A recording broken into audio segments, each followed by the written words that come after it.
Hi friends, welcome to SGS এবং তোমাদের সবার প্রিয় বাপি স্যার। আজকেও কিন্তু আমি জিকের উপর একটা কোশ্চেন নিয়ে চলে এসেছি। খুব ইম্পর্টেন্ট কোশ্চেন, পরীক্ষা কিন্তু বারবার কিন্তু রাজ্য সরকার কেন্দ্র সরকারের পরীক্ষা কিন্তু আসে। কোশ্চেনটা কি রয়েছে? প্রথম আধুনিক অলিম্পিক খেলা শুরু হয় কত সালে? 1892, 1876, 1896, 1900 সাল। রাইট অ্যান্সার হবে কিন্তু 1896 হবে কিন্তু রাইট অ্যান্সার। এবং অলিম্পিক থেকে আমরা ইম্পর্টেন্ট কিছু কোশ্চেন পড়বো, যেগুলো পরীক্ষা কিন্তু বারবার কিন্তু আসছে। অলিম্পিকের জনক কাকে বলা হয়? অলিম্পিকের জনক বলা হয় ব্যারেন পিয়ার দে কুবেতিন। এটা কি খুব ইম্পর্টেন্ট কোশ্চেন। এবং প্রথম পদক ভারতীয় মহিলাকে যেতে কার্নম মালেশ্বরী।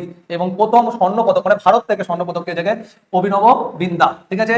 হকি খেলায় ভারত প্রথম সোনা জেতে 1928 সালে আমস্টারডাম অলিম্পিকে। 2024 সালে কোথায় অনুষ্ঠিত হয়েছিল অলিম্পিক?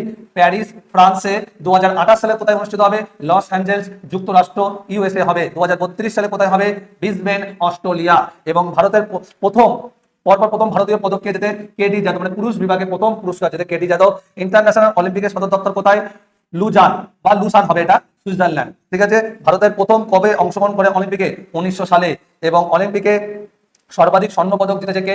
Michael Phillips. তাহলে এই ধরনের কোশ্চেন পেতে অবশ্যই ফলো করো এসএসসি ইউটিউব চ্যানেল এবং বাপি দাস ফেসবুক পেজ। চলো টিল দেন টাটা। মনুকে দেখ।